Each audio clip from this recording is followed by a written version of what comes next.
السلام علیکم ورحمۃ اللہ وبرکاتہ۔ عزیز بچوں، آج کا ہمارا ویڈیو ہے سبق نمبر اردو زبان کی دوسری کتاب سبق نمبر 8، ایک مرغا اور لومڑی۔ لومڑی بڑی حیلہ باز ہوتی ہے۔ ایک روز کسی غریب مرغے کو آ دبوچا اور چاہا کہ مارنے سے پہلے جرم اس بیچارے کے ذمے لگائے۔ کہنے لگی، تو بڑا ہی موذی جانور ہے، صبح ہونے نہیں پاتی کہ شور مچا دیتا ہے، ککڑوں کو سوتے لوگوں کی نیند میں خلل ڈالتا ہے، اس قدر کان پھوڑتا ہے کہ ہمسایوں کا تجھ سے ناک میں دم ہے۔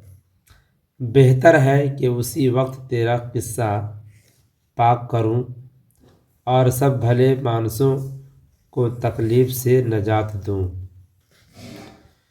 مرغ بیچارے نے جواب دیا، سنو بھی لومڑی، نہ میں کسی کو آزار پہنچاتا ہوں، نہ بفایدہ گل مچاتا ہوں۔ میری بانگ آفتاب کی آمد کا اشتہار ہے۔ جب نور کا تڑکا ہوتا ہے تو میں غفلت کی نیند سونے والوں کو ہوشیار کر دیتا ہوں کہ لوگوں اٹھو اور اپنا اپنا کام کرو۔ خدا نے رات آرام کے لیے بنائی ہے اور دن کام کے لیے۔ اب تم ہی انصاف کرو کہ میرا غوغا مچانا لوگوں کو فائدہ پہنچاتا ہے یا نقصان۔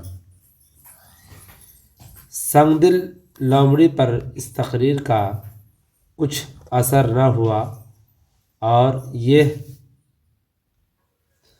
کہہ کر زیادہ بحث کی فرصت نہیں، میرے ناشتے کو دیر ہوئی جاتی ہے، بیچارے مرغے کو چیر پھاڑ کر چٹ کر گئی۔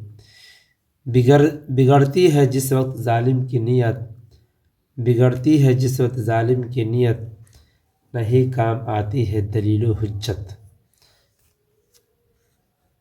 حیلہ باز، سنگ دل، بانگ، موذی، نجات، جرم، تقریر، غوغا۔